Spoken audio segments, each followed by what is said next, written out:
Salut à toi et bienvenue dans cette vidéo où j'ai envie de te parler d'un sujet qui est vraiment capital quand on est entrepreneur, c'est de réussir à gérer la peur de l'échec. Alors tu en as peut-être entendu déjà parler plein de fois qu'il ne faut pas se laisser abattre par des échecs, que ça fait partie du process, qu'il faut avancer. Et tout ça c'est vrai, mais en fait je me suis rendu compte que moi quand je me suis lancé il y a maintenant quasiment 7 ans, en fait ça m'aidait pas du tout parce que c'était une approche très rationnelle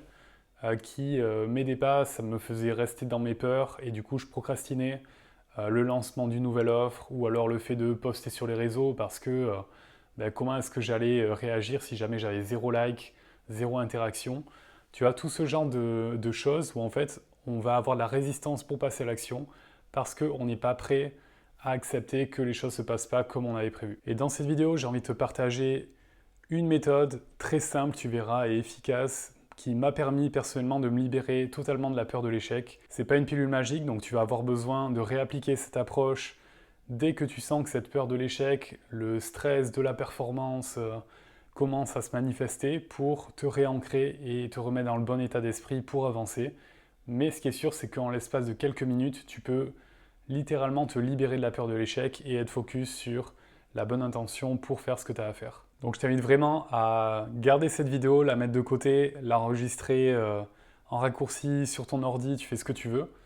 Mais très concrètement maintenant pour entrer dans le vif du sujet, ce qui se passe en fait quand on sait ce qu'on a à faire, comment on doit y aller, exactement les étapes et que ça bloque, qu'on se fige, qu'on va être dans nos peurs, dans le doute de et si j'envoie un message de prospection et il n'est pas lu ou alors je me fais rejeter et si et ça et que du coup on le fait pas, on procrastine.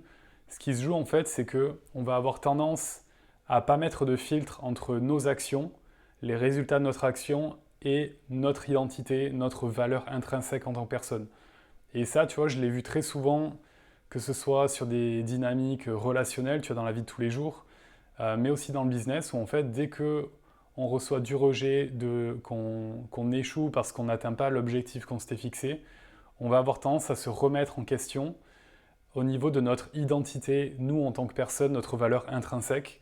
alors qu'en fait, la seule chose dont on peut conclure, en fait, c'est que le résultat de l'action qu'on a posée ben, n'a pas donné les résultats qu'on voulait. Et donc, en fait, ça veut dire que nos inputs n'ont pas donné les bons outputs.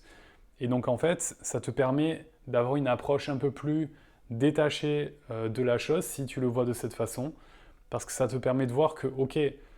si tes inputs n'étaient pas bons, qu'est-ce qui s'est passé? Est-ce que c'était le mauvais timing? Est-ce que tu n'as pas eu le bon angle marketing, par exemple, si tu lançais ton offre? Est-ce que c'était pas peut-être le bon timing pour la personne en face de toi, si tu étais en appel de vente, mais que, en fait, peut-être que ça n'a rien à voir avec toi, ta valeur en tant que personne, c'est plus que tu peux améliorer ton process pour plus tard espérer réussir à avoir des résultats parce que tu t'es amélioré en cours de route. Et donc en fait, si tu arrives à te détacher totalement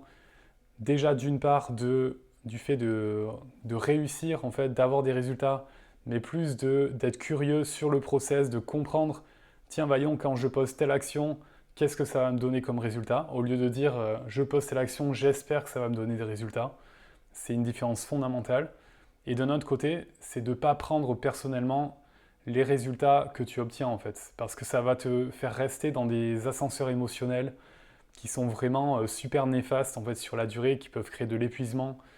en tant qu'entrepreneur, parce que les jours ou les mois où tu fais des ventes, bah, tu te sens puissant et tu te dis que voilà, c'est bon, tu as tout compris, que tu es une bonne entrepreneur.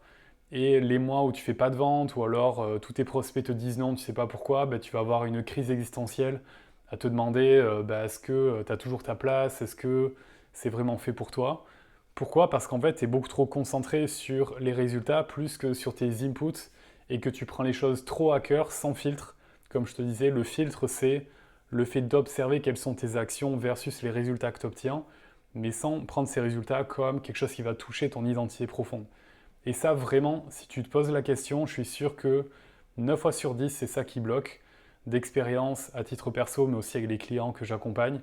Et donc, en fait, très concrètement, si tu vois là, dans les prochains jours, ou même aujourd'hui, que tu es en train de regarder une vidéo, ou que tu es sur YouTube parce que ben, voilà, tu essaies de trouver du courage pour te mettre à faire ce que tu as à faire, essaie de te demander dans quel état d'esprit est-ce que tu es là maintenant. Est-ce que tu es dans la peur de mal faire et du coup d'échouer? Ou est-ce que tu peux peut-être transformer ta perception de l'action, transformer aussi l'intention avec laquelle tu poses cette action en te disant que, ok, ton objectif, c'est pas de performer, c'est de mieux comprendre ce que tu fais, c'est de trouver de la stimulation, du plaisir dans le processus, et qu'en fait, la conséquence de ça, ce sera peut-être des ventes, ou peut-être pas de ventes, mais en tout cas, tu auras de l'information pour t'améliorer, pour faire mieux le coup d'après. Et comme je te disais en tout début de cette vidéo, c'est pas une pilule magique, ça veut dire que c'est très ancré en nous, en fait, ce besoin de performer, le fait de faire ses preuves, d'être dans l'action pour voilà, montrer qu'on est utile, qu'on est un bon entrepreneur. Et donc, en fait, tu auras besoin certainement d'y revenir. Et dès que tu sens que tu es dans tes peurs, que tu es dans un figement, que tu n'oses pas passer l'action, essaie de te demander quelle est ton intention à travers laquelle tu fais l'action. En fait. Si jamais c'est orienté performance, ben, ça risque de te figer. Et donc demande-toi quelle est la nouvelle intention que tu peux poser pour que ce soit plus léger pour toi, pour passer à l'action et avoir des résultats peut-être pas à très court terme, quoique peut-être que ça va arriver à très court terme, parce que contre-intuitivement, plus tu prends du plaisir, plus tu es dans le détachement des résultats et plus les résultats peuvent venir vite, plus que si tu es stressé et que ça se ressent en fait, que ce soit dans ta communication, que ce soit dans tes appels de vente. Mais en tout cas, ce qui est sûr, c'est que peu importe les résultats, si tu arrives à prendre du plaisir dans le processus parce que ton intention, c'est pas les résultats, c'est plus de mieux comprendre et d'être dans une démarche de progrès, ben en fait, ça va faire toute la différence. Donc maintenant, j'espère que tu as une meilleure compréhension de cette fameuse phrase où on te dit apprends à aimer le processus parce qu'il s'agit exactement de ça. Et si tu veux aller plus loin, je te mettrai en description une ressource, tu verras, qui va bien t'aider, je pense, qui est un protocole en fait d'ancrage. Quand tu es dans tes peurs, quand tu es dans l'agitation, tu verras, ça pourra bien t'aider, je pense, à te remettre en 10-15 minutes dans un état de stabilité si tu en ressens le besoin, que tu sens trop stressé par rapport aux actions que tu poses au quotidien. Et si jamais tu as envie d'aller plus loin, je propose un accompagnement qui est spécialement pour les solopreneurs, que ce soit des coachs, des prestataires de services, pour les aider à se construire une activité qui leur ressemble, en se sentant pleinement légitime dans ce qu'ils font et en prenant bien sûr du plaisir dans le processus, grâce à mon accompagnement que j'ai appelé Ingénierie du Flow. Donc si ça te parle, si tu as envie d'en savoir plus, je te mets un lien aussi en commentaire ou en dessous de cette vidéo, tu verras, pour réserver un rendez-vous pour qu'on puisse faire connaissance et que je t'explique un peu plus en détail de quoi il s'agit. Et d'ici là, je te souhaite une très belle journée et je te dis à bientôt. Salut, ciao!